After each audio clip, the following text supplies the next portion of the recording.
Bonjour et bienvenue sur votre chaîne Data Science en entreprise.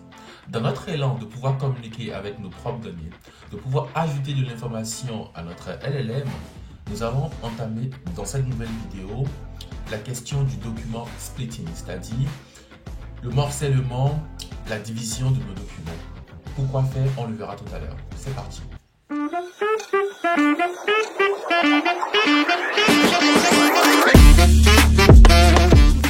Alors, le processus qui consiste à ajouter de l'information, à augmenter de l'information à notre LLM pour d'usage futur, s'appelle le RAG, le Retrieval Augmented Generation. Et ce RAG-là se décline suivant plusieurs étapes, à compter du document loading jusqu'à l'output, la sortie.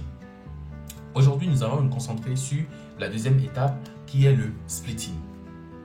C'est quoi le splitting et pourquoi il faut faire déjà le splitting? Avant toute chose, qu'est-ce que prend nos LLM en entrée?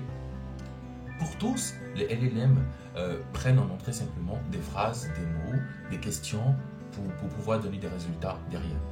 Mais en gros, toutes ces phrases-là, ces questions que nous mettons constituent ce qu'on appelle les prompts.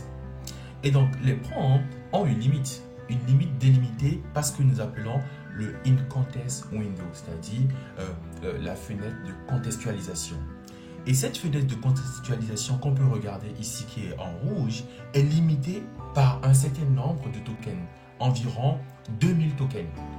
Étant donné que nous sommes limités par 2000 tokens en entrée pour notre LLM, et prenant en considération le fait que nos PDF peuvent contenir beaucoup d'informations, plus de 2000 tokens, là est alors une première raison pour laquelle il faut faire du splitting, c'est-à-dire morceler cette vaste information que nous recueillons en plusieurs sous-informations qu'on appelle des petits chunks, pour mieux envoyer l'information à notre LLM. Une deuxième raison est que lorsque nous avons une vaste étendue d'informations, il est plus difficile pour notre LLM d'aller chercher une réponse spécifique que lorsque nous avons des petites portions qu'il peut analyser très facilement. Regardons un peu plus loin. Une autre spécificité avec le prompt est le prompt engineering, qui nous demande de fournir beaucoup d'informations, plus de précision dans nos prompts pour pouvoir avoir les sorties beaucoup plus escomptées, les sorties beaucoup plus pertinentes.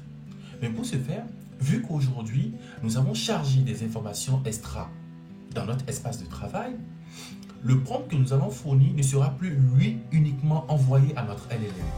Il va falloir que nous allions puiser dans les données que nous avons chargées dans notre espace, celles qui sont les plus importantes, les plus pertinentes par rapport à la question, par rapport au prompt qu'on aura émis. Ainsi donc, nous avons les données pertinentes, les relevant chunks, qui émanent de nos données extérieures, qui sont ajoutées à notre prompt pour constituer notre final in context window qui est envoyé à notre LLM. Donc, cela va de soi que pour pouvoir avoir le prompt et puis les informations pertinentes qui émanent de nos données extérieures dans un seul in context window, il faut forcément que les documents en amont soient divisés, soient morcelés pour faciliter ce travail-là. Alors, nous voici à présent avec l'engine qui nous permet de faire ce travail de document splitting facilement avec tout ce qui met à notre disposition. Il y a en premier lieu, par exemple, venant de l'engine test splitter, Character Test Splitter. Alors, Character Test Splitter nous permet de faire juste une division de nos tests en se focalisant sur les caractères, tout simplement. On peut regarder un peu plus loin, Token Test Splitter par exemple, qui lui, au lieu de se focaliser sur les caractères, lui va se focaliser sur les tokens pour faire la division. Alors, regardons un peu, de façon beaucoup plus pratique, qu'en est-il? En premier lieu, nous avons besoin de OpenAI, enfin nous avons besoin du modèle GPT, donc de OpenAI. Donc on impose très facilement OpenAI. Voilà. Mais il y a autre chose très importante ici, c'est l'utilisation de la fonction load.env et puis find.env qui émane de la librairie .env. Comment cela fonctionne en effet? Il y a un fichier .env qu'on a créé en amont et qui contient en effet notre clé API de OpenAI. Et donc, en utilisant la fonction find.env, on va aller trouver ce fichier-là, voilà, dans notre système de fichiers, et avec load.env, charger le contenu qui n'est rien d'autre que notre clé dans notre espace de travail, tout simplement. Voilà. Alors, regardons un peu plus de plus près le recursive splitting et puis le test character splitting. Alors, on va facilement les charger de l'Ancient Test Splitter. Il y a deux options déjà qui sont très importantes dans la prise en considération de cette fonction-là. Il y a le chunk size et le chunk overlap. En effet, avec la virgule que nous avons ici, le chunk size représente simplement le nombre d'éléments ou bien le nombre de tokens ou le nombre de caractères que va constituer nos chunks. Nos chunks qui sont rien d'autre que des bouts de parties après avoir fait la division de nos documents, de nos tests. Donc le overlap est la question de chevauchement. Donc lorsque nous avons notre chunk qui est ici, qui se termine à ce niveau, au lieu que le second chunk commence de ce niveau-là pour aller vers le bas, lui, il rentre un petit peu dedans d'abord avant de redescendre. Pourquoi? Pour prendre en considération la question de chunk overlap qui est de 4 ici par exemple. Si notre chunk overlap était de 0, forcément, lorsque notre chunk qui est ici s'arrête à ce niveau, le second va prendre instantanément. Nous allons voir ça avec quelques exemples théoriques rapidement, enfin des exemples joués. Alors, on définit pour ce fait le recursive character test splitter avec notre chunk size qui est de 26 et notre chunk overlap qui est de 4.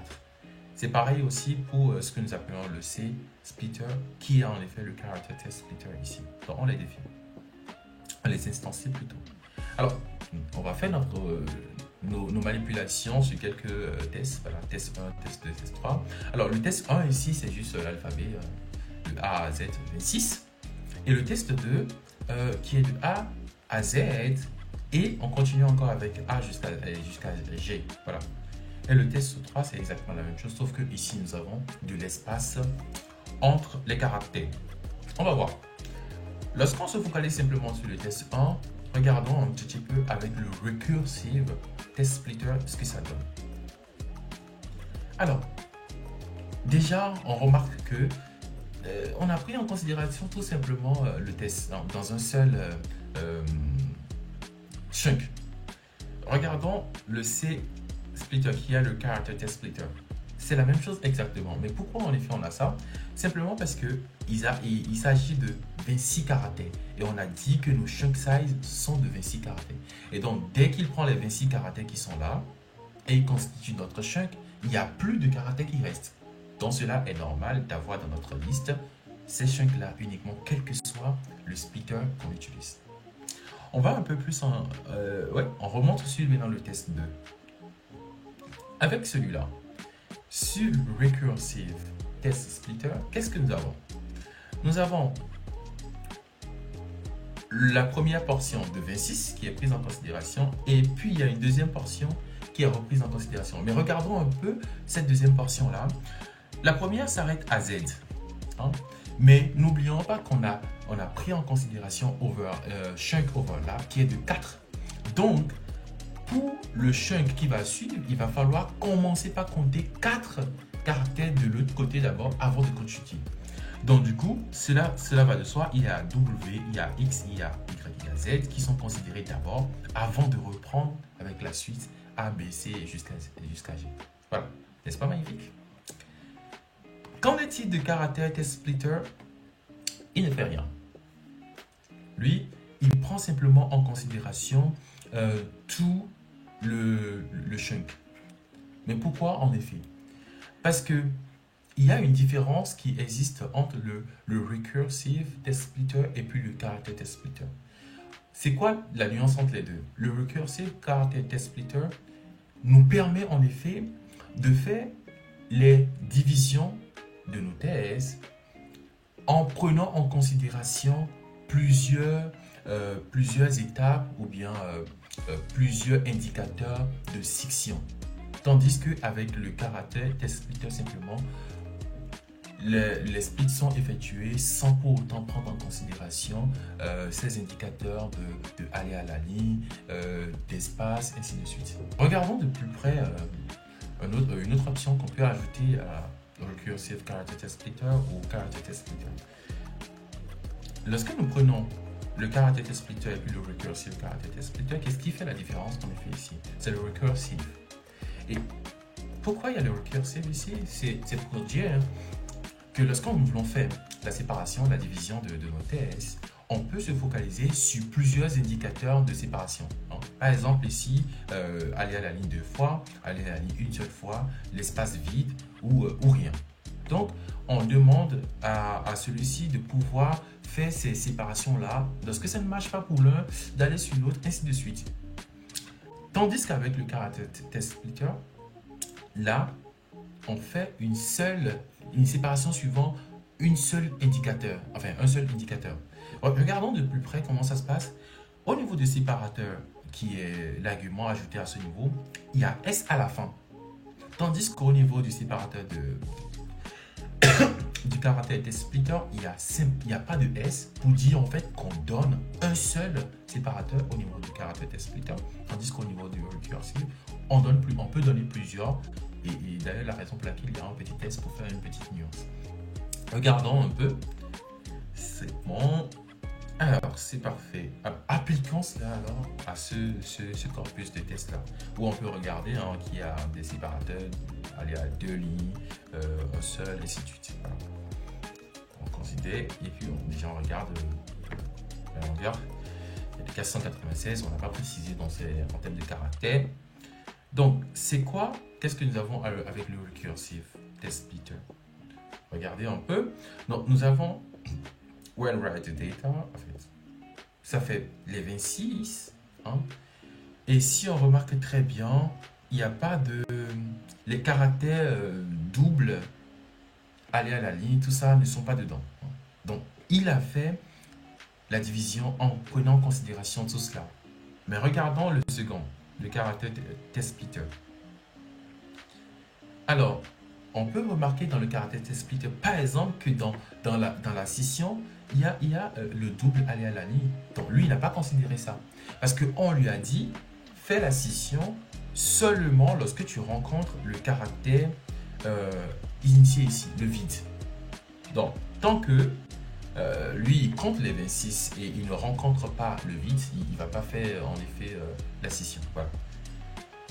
Donc, dépendamment de ce que nous recherchons, on peut faire on peut utiliser la fonction qui nous convient ici. Alors, un autre splitter sur lequel on peut se focaliser un peu, c'est le token splitting, le splitter à base de token. Alors, celui-là, pourquoi on peut, cela vaut le coup, c'est que les tokens splitter nous permettent de compter déjà le nombre de tokens qu'on a par exemple dans nos prompts, dans nos prompts. Pourquoi? Parce que les LLM comptent le contenu de nos prompts en se focalisant sur les tokens de façon naturelle pour eux. Et les tokens sont constitués environ de 4 caractères chaque fois. Donc, à partir de l'Ancient Test Splitter, on importe Token Test Splitter tout simplement. Et donc, pour gérer les tokens, on a besoin d'une librairie très importante, le tick token. Voilà. Ici, moi, je l'ai installé déjà, donc je ne vais plus le faire. Si on ne l'installe pas, ce ne sera pas possible d'utiliser Token Test Splitter correctement. Donc, on le sort. Et avec un test, voilà, foobar, basicfoo, voilà, tout simplement, on va voir comment il va faire le split tout à l'heure. Alors, dans notre split, voilà. Donc ici, il a considéré 3 caractères simplement, foo, et le vide et puis bar, pour 4 caractères ici. Ici, par exemple, on peut dire 2 vides et puis B, et puis AZ, Z. Voilà. C'est des tokens. Alors, on ne va pas chercher à comprendre comment ça a été fait ce split-là, mais c'est des splits qui sont effectués suivant des tokens. Ici, il y a plusieurs autres splitters que je vous invite à regarder sur l'Ancient en fonction de ce que vous voulez faire. En effet, nous avons ainsi terminé avec l'étape de splitting. Et maintenant que nous avons nos documents chargés et que ces documents sont de surcroît bien splittés, on va passer à quoi? À l'étape de stockage. Comment ça va se faire? Restez avec nous par rapport à la vidéo suivante. On va essayer de l'expliquer beaucoup plus. Merci beaucoup pour votre attention. Au revoir.